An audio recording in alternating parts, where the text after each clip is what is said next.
കൂട്ടുകാരെ, നിങ്ങൾക്കെല്ലാം അറിയാവുന്ന പോലെ ഇവിടെ ജർമ്മനിയിൽ എല്ലാവർക്കും വ്യക്തി സ്വാതന്ത്ര്യമുണ്ട്. പക്ഷേ പൊതുവെയുള്ള അല്ലാതെയുള്ള കോമൺലി നിയമങ്ങളൊക്കെ വളരെ സ്ട്രിക്റ്റാണ്.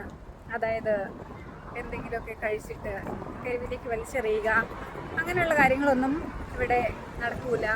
അതേസമയത്ത് ഒരു സ്ട്രീറ്റിൽ ഇവിടെ നിന്ന് രണ്ട് കപ്പിൾസ് കിസ് ചെയ്യുന്നതോ അതൊന്നും ഒരു പ്രശ്നമുള്ള കാര്യമല്ല. അത് നിങ്ങൾക്കറിയാവുന്ന ഒരു കാര്യമാണ്. എന്നെക്കുറിച്ച് പറയുകയാണെങ്കിൽ ഞാൻ ഇവിടെ വന്നിട്ടിപ്പം ഏകദേശം 10 കൊല്ലം അടുത്തായി.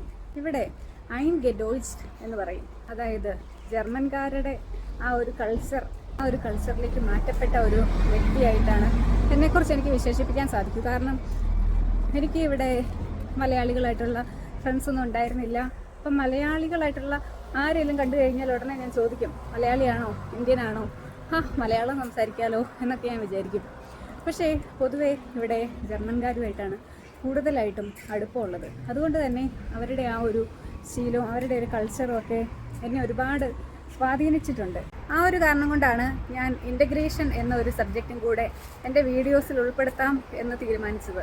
എന്നാൽ എനിക്കിവിടെ ജർമ്മൻസ് അല്ലാതെ മറ്റ് പല രാജ്യങ്ങളിലുമായിട്ടുള്ള ആളുകളുമായിട്ട് പരിചയമുണ്ട്. അപ്പം ശരിക്കും പറഞ്ഞാൽ ഈ പല കൾച്ചർ കാണുമ്പോഴത്തേക്കും നമുക്ക് തന്നെ തോന്നും, എന്തൊരു വ്യത്യാസമാണ് ഈ കൾച്ചറുകൾ തമ്മിൽ.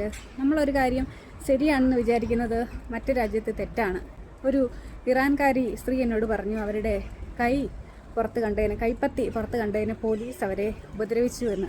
അപ്പം നമ്മുടെ നാട്ടിൽ ശരിയായിട്ടുള്ളത് മറ്റു രാജ്യത്ത് തെറ്റാണ്, മറ്റു രാജ്യത്ത് ശരിയായിട്ടുള്ളത് നമുക്ക് തെറ്റായിരിക്കാം. അപ്പം അങ്ങനെ പലതരം കൾച്ചറുകളുടെ ഒരു മിക്സാണ് കഴിഞ്ഞ 10 കൊല്ലമായി ഞാൻ കണ്ടുകൊണ്ടിരിക്കുന്നത്. നമ്മളിങ്ങനെ വേറൊരു രാജ്യത്ത് വന്ന് ജീവിക്കുമ്പം പലതരം കൾച്ചറുകൾ, അതുപോലെ തന്നെ നമ്മുടെ മെച്യൂരിറ്റി കൂടുന്നു, നമ്മുടെ എക്സ്പീരിയൻസസ് കൂടുന്നു. അപ്പം നമ്മളതെല്ലാം സ്വാധീനിക്കും. എന്നാലും നമ്മുടെ ബേസിക് ആയിട്ടുള്ള നമ്മൾ അവിടെ തന്നെ നിലനിൽക്കും എന്നുള്ളതാണ് എനിക്ക് തോന്നിയിട്ടുള്ളത്. ഞാനന്ന് നാട്ടിൽ വെച്ച് എന്തായിരുന്നു ആ ഒരു ബേസിക് ആയിട്ടുള്ള ഒരു എവ്ലിൻ അതിന്നും നിലനിൽക്കുന്നുണ്ട്.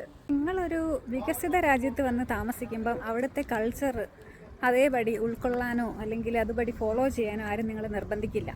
നിങ്ങൾക്ക് നിങ്ങളുടെ കൾച്ചറിൽ ജീവിക്കാം, അല്ലെങ്കിൽ ഈ കൾച്ചർ വേണമെങ്കിൽ എടുക്കാം.